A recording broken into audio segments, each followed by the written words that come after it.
Most people who stumble into Neville Goddard's teachings make the same mistake I did. They treat it like a spiritual lottery ticket, a mystical cheat code, a kind of emotional fireworks show that's supposed to explode into manifestation overnight. And because they expect magic, they miss the method entirely. They miss the quiet part, the part that actually matters until it finally works. If you've ever tried manifesting the Neville way and ended up frustrated or confused, you're not alone. The breakthrough isn't about learning something new. It's about unlearning what we think feeling and state actually mean. Today, I'm going to walk you through the real Neville method, not the flashy Instagram version, but the quiet technique that actually works. Most people believe feeling is the secret means generating massive emotion, joy, bliss, excitement. They try to pump themselves up like they're trying to activate the universe. But Neville never meant emotion. He meant acceptance. The quiet inner knowing that it's already done. Not fireworks, not tears. Just the subtle shift from wanting to having. Remember the last time you received expected good news? It felt normal, inevitable. Like, of course. That's the Neville feeling, and most people miss it completely. Another big mistake, creating huge, complicated mental movies.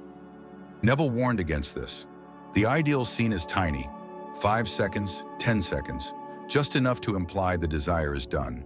Not the whole wedding, just the ring, not the whole business launch, just hearing congrats. Not the whole financial miracle, just seeing paid. Imagination catches fire with simple sparks, not giant logs. But even that wasn't the key. The real breakthrough came from understanding state.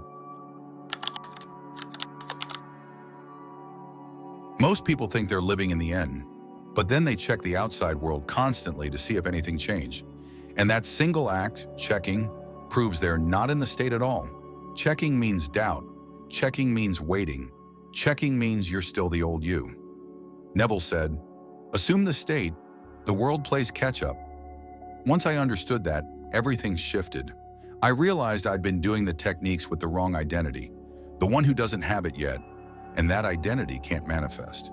So I picked one small desire, one paid invoice, made a 5-second scene, waited until drowsy, looped it gently, fell asleep.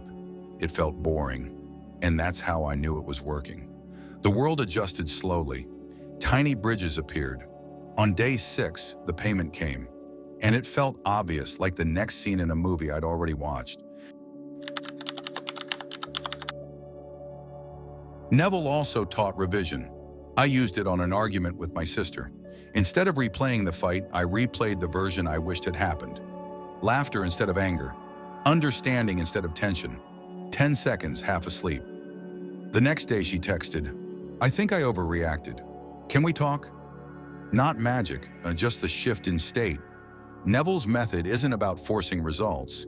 It's about becoming the version of you for whom the result is natural.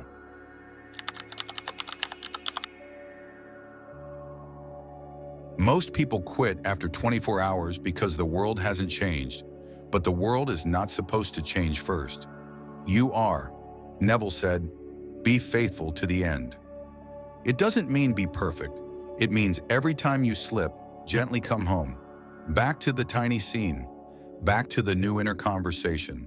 So tonight, pick one small desire. Create a tiny scene that implies it's done. Add one touch, one sound. Wait until you're drowsy. Loop it softly. Let sleep take you. Tomorrow, don't check. Don't measure. Move like the person who already has it. When little bridges show up, walk them. Don't ask how. Don't ask when. Those questions belong to the old you. Feeling is not fireworks. Feeling is quiet acceptance. Live like it already happened. And if you want to understand the psychology and the behind-the-scenes mechanics that make this method so predictable, watch my next video on instant manifestation. It will help you trust the process instead of doubting it. Because Neville was right. Most of us were just doing it wrong. Thanks for watching.